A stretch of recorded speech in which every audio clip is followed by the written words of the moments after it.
You find out you have been traded the same way the rest of the world finds out. On your phone. Not from your GM, not from your head coach, not from the owner who looked you in the eye 3 years ago and called you the cornerstone of this franchise. From a notification, an ESPN alert, about yourself. In the summer of 2026, the NBA had the most seismic trade week in recent memory. Jaylen Brown, the man who helped Boston win a championship, traded to the Philadelphia 76ers for Paul George and a package of picks. Giannis Antetokounmpo, the two-time MVP who chose to stay in Milwaukee when he could have left, traded to the Miami Heat. Kawhi Leonard back to Toronto. LaMelo Ball to Minnesota. Morant to Portland. In 1 week. And behind every one of those transactions is a human being who built something real in a city and a front office that decided the asset was more valuable somewhere else. This is your life at every level as an NBA player who got traded. Level 1, Draft Night.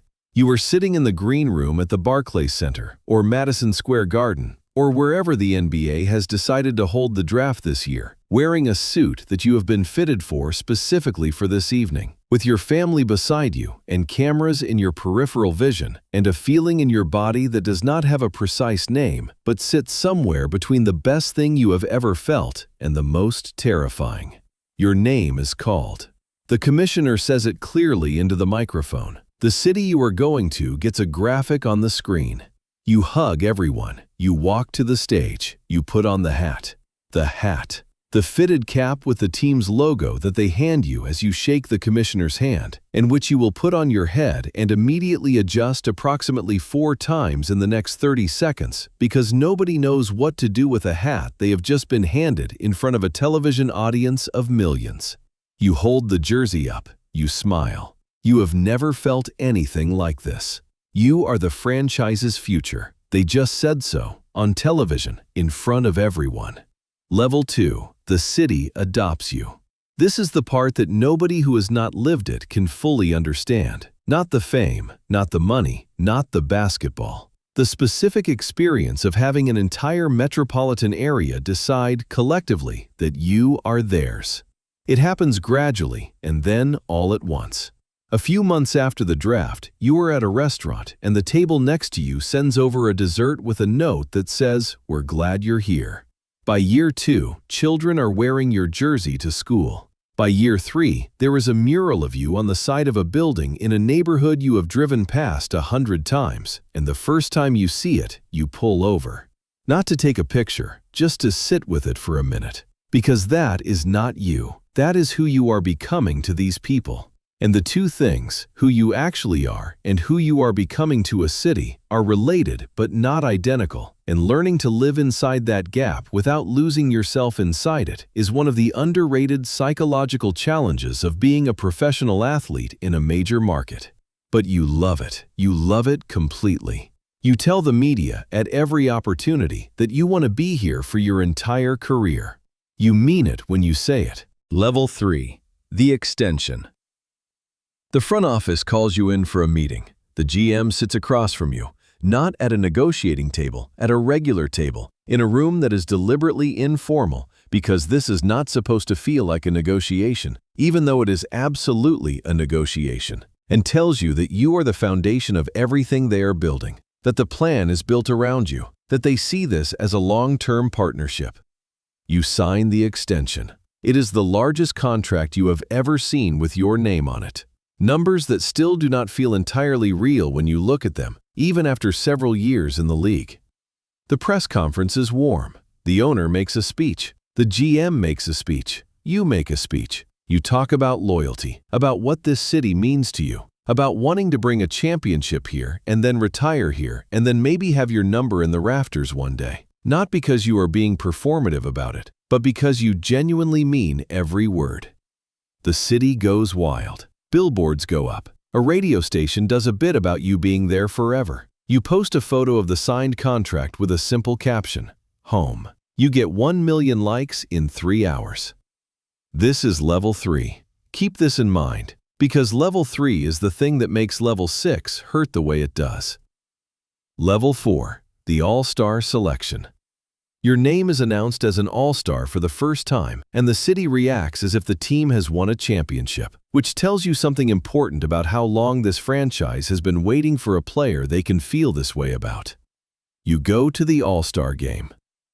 You are in a locker room with LeBron and Curry and every player whose poster you studied when you were young. And the specific surreal quality of being in that room, of being recognized by people who are themselves icons, of being spoken to as a peer by players you watched on YouTube in high school, is the kind of thing you try to explain to people who ask what it was like and find that the explanation never quite captures the reality.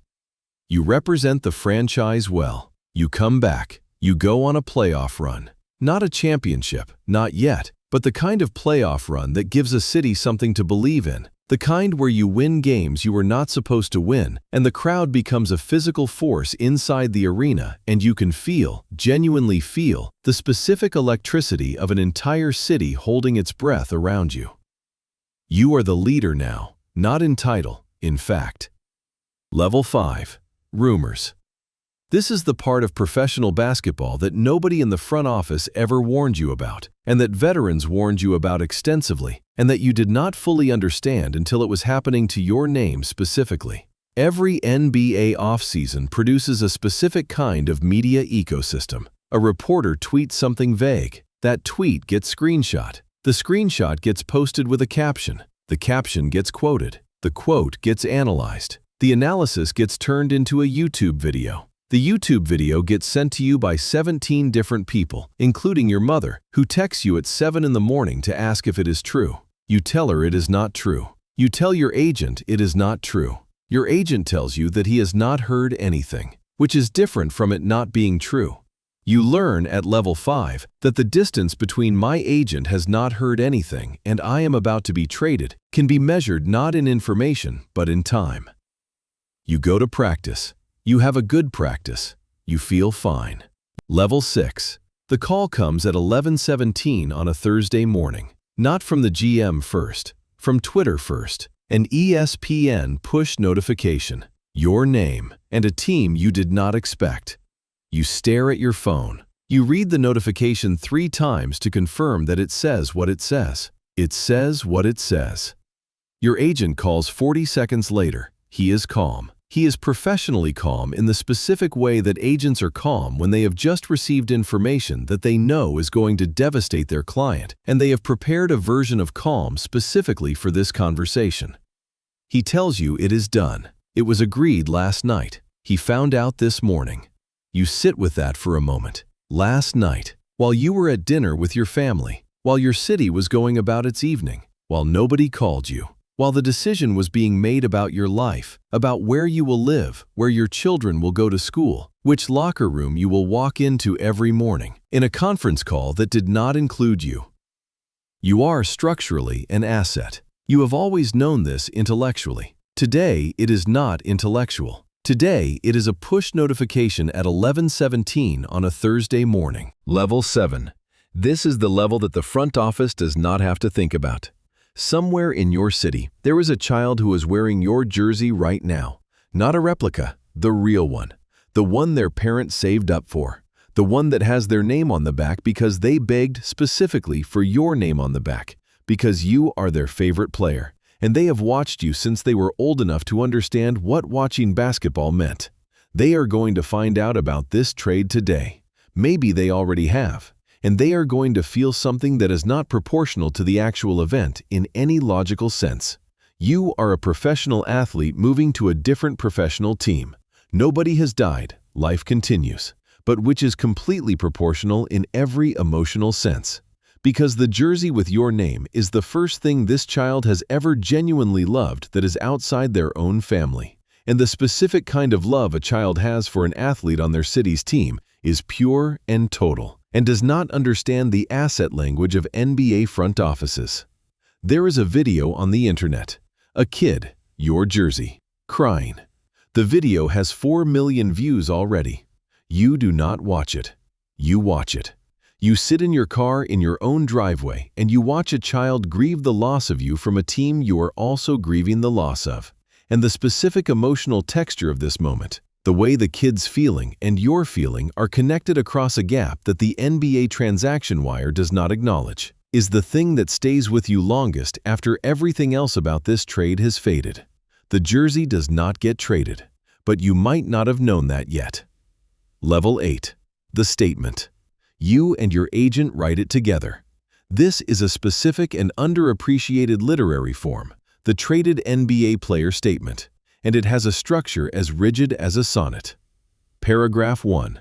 Express gratitude to the city and the organization. Paragraph 2.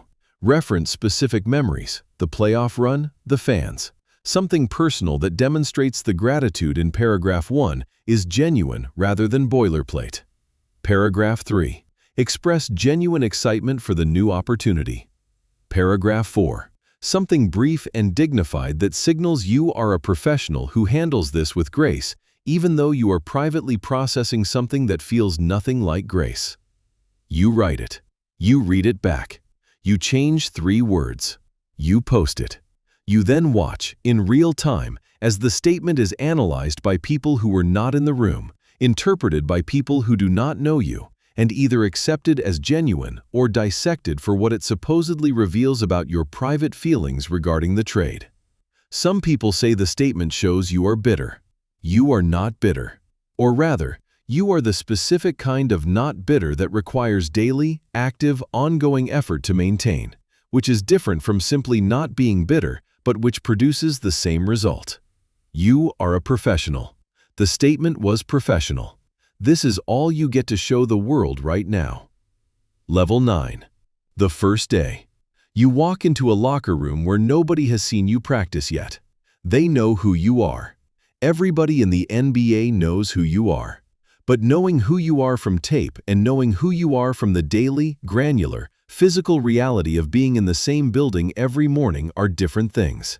And the gap between those 2 versions of knowing you is the gap you spend the first 3 months of your time with a new team slowly closing. The veterans are professional, warm but calibrated. They have seen players come and go. They know that the transaction that brought you here may produce another transaction later. The locker room does not invest fully in relationships until it has evidence that the relationship will have the time to develop. This is not coldness. It is the specific emotional self-protection of people who work in an industry where the people around you can be gone tomorrow morning without warning. You understand this. You have just become evidence of why it is necessary. There is a jersey with your name hanging in your new locker, a different city's name across the chest. You put it on. You go to practice. You are very good at practice. You are, ultimately, a professional who is excellent at the thing you were traded to do. The rest of it, the city you loved, the mural, the kid in the jersey, the contract press conference where you said home, will take longer to process. You give yourself permission to process it later. Later is when the lights are off and the building is empty and there is nothing left to be professional about. Level 10. Here is what the transaction wire does not capture. You still drive past that neighborhood sometimes, not in the city you left, in your mind. The way you know a city, the way you can only know a city, when you have lived in it as someone the city knows back. The specific route to the arena you drove so many times, the car knew it without your input. The restaurant where they always had your order ready. The kid in the jersey. The mural is still up, for now. They usually leave them up for a while, then they paint over them, or update them. That is the nature of walls. You build something new in the new city. You do. Professionals do. And the new city does what cities do. It learns you, slowly. And the children here start coming to games and wearing your jersey. And one of them, eventually, will have the specific feeling about you that you remember producing in the city you left. And someday, in some off-season possibly, a notification will appear on your phone at 11:17 in the morning. And you will know, before you even finish reading it, what it says. Because you know now how this works. The game is the game. The business is the business. And the kid in the jersey is out there in every city. That part was always yours. The jersey just changes. Jaylen Brown to the Sixers. Giannis to the Heat. Kawhi back to Toronto. LaMelo to Minnesota. Morant to Portland. Behind every one of those transactions is a human being who said home at a press conference and meant it. The NBA is the most talent-concentrated sports league on earth. It is also, structurally, a market. And the gap between those two things, between the human being and the asset, between the home and the transaction, is the gap that every traded player has to live inside. Not bitterly, not permanently, but honestly. Because here is the thing the ESPN notification does not tell you, and the trade wire does not mention, and the press conference in the new city will not say directly. The people who loved you in the city you left did not love an asset. They loved a player. They loved who you were when you were working, when you were fighting for a city that was fighting back, when you were the reason a child had something specific to believe in on a Tuesday night in November when nothing else was going particularly well. That part does not get traded. It cannot be traded. There is no trade exception for what you meant to the kid in the jersey. No sign-and-trade provision that governs the mural. No 2 first-round picks and a player to be named later that compensates for what the city built around your presence. Those things stay behind. They are yours and they are theirs simultaneously. And they will outlast the contract. They will outlast the trade. They will outlast, eventually, even the jersey. Because the jersey fades, and the mural weathers, and the contract expires, and the career ends. And what remains, what is left after the transaction language is stripped away, is the fact that you were there. You gave that city something real. For however long you were there, you gave them something to watch on a Tuesday night, and something to believe in during a playoff run, and a reason for a child to fall in love with the game in the first place. No trade can touch that. No notification at 11:17 on a Thursday morning has any jurisdiction over that. It is yours and theirs, and it always will be. Subscribe. Tell me which trade hit you the hardest this offseason. Drop the city in the comments. I am reading all of them.